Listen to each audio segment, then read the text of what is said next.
దానధర్మ మహిమ. ఋషులారా, దానధర్మం చాలా గొప్పది. అన్ని వర్ణాలలోకి అధ్యయనాధ్యాపనల వల్ల బ్రాహ్మణ వర్ణం గొప్పది. వారిలో సత్రకియానిష్ఠుడు అనగా కర్మనిష్ఠగలవాడు శ్రేష్ఠుడు. వారిలో విద్య, తపస్సుగల బ్రహ్మతత్వవేత్త వరిష్ఠుడు. దానమిచ్చువాడు సత్పాత్రుని కీయదలుచుకున్నప్పుడు ఇది చూడాలి. భోజనం పెట్టడానికి అన్నదానం చేసేటప్పుడు ఆకలి, పేదరికము మాత్రమే కొలబద్దలు. అలా కాకుండా గృహస్థెనవాడు గో, భూ, ధాన్య, ధన, సువర్ణాది దానాలు చేసేటప్పుడు సత్పాత్రునికే చేయాలి. విద్య, తపస్సు లేని బ్రాహ్మణుడు దానం పుచ్చుకోకూడదు. అపాత్రదానం వల్ల దాత, ప్రతిగ్రహీత కూడా అధోగతి పాలవుతారు. దానం అర్హులకు ప్రతిరోజూ చేయాలి. నిమిత్తకాలాల్లో అనగా సూర్యచంద్రాది గ్రహణాల వంటి ప్రత్యేక దినాల్లో విశిష్ట దానాలను చేయాలి. యాచకులు వస్తే ఎవరికి తగిన దానాన్ని వారికి చేయాలి.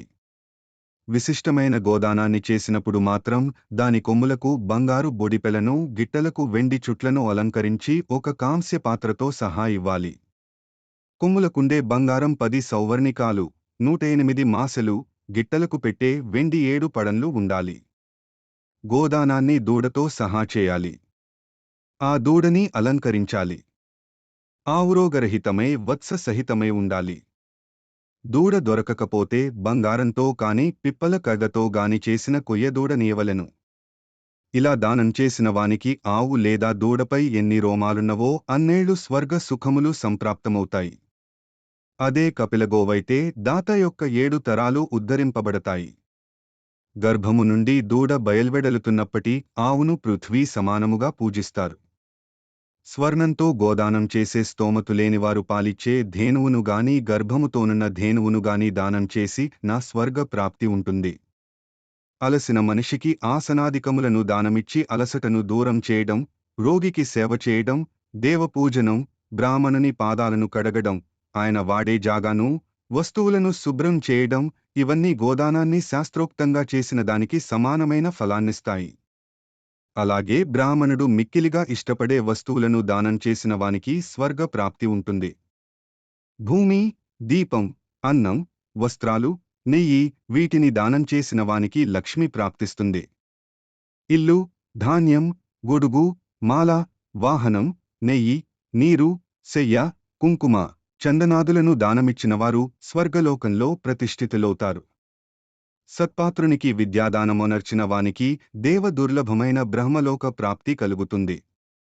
వేదార్థాన్ని, యజ్ఞాల విభిన్న విధులను సంపాదితం చేసి శాస్త్రాలను, విభిన్న ధర్మశాస్త్రాలను తరువాతి తరం వారికోసం కొంత మూల్యాన్ని స్వీకరించి అయినా సరే వ్రాసిన వానికి బ్రహ్మలోక ప్రాప్తి ఫలంగా వస్తుంది. ఈ ప్రపంచానికి మూలం వేద శాస్త్రాలే. అందుకే భగవంతుడు ముందుగా వాటినే సృజించాడు. కాబట్టి ఎంతగట్టి ప్రయత్నాలు చేసైనా వేదాల తాత్పర్యాన్ని తరువాతి తరాల వారికందించాలి. ఇతిహాస పురాణాలను కూడా ఇలాగే వ్రాసి ఉంచిన వారికి, దానం చేసిన వారికి బ్రహ్మదానానికి సమానమైన పుణ్యానికి రెండింతల పుణ్యం లభిస్తుంది. నాస్తికుల వచనాలు, కుతర్కాలు ద్విజుడైన వాడు వినరాదు. ఎందుకంటే ఒకనిని అధోగతి పాలు చేయడానికా శబ్దమే చాలు. దానం పుచ్చుకునే అర్హత, అవకాశం ఉండి కూడా తమ వద్ద పుష్కలంగా ఉన్న దానిని వేరొకరికి ఇప్పించిన వారికి, తమ వద్ద లేకపోయినా ఇతరుల అవసరాన్ని గుర్తించి వారికిప్పించిన వారికి దాతకు లభించినంత పుణ్యమే లభిస్తుంది. కులట, పతితులు, నపుంసకులు, శత్రువులు దానమిచ్చినా స్వీకరించరాదు. పెద్దగా సచ్చరిత్రులు కానివారు కుశ, శాక, దుగ్ధ, గంధ, జలాది సామాన్య వస్తువులను అడగకుండానే ఇచ్చినా పుచ్చుకోవచ్చును. తల్లిదండ్రులను పోషించడానికై గాని, దేవతలను అతిథులను పూజించుటకు గాని, తనకు ప్రాణం మీదికి వచ్చినప్పుడు గాని పతితులు కుత్సితులు కానివారెవరు దానమిచ్చినా స్వీకరించవచ్చును. అది అవసరం మేరకే. అధ్యాయం 98.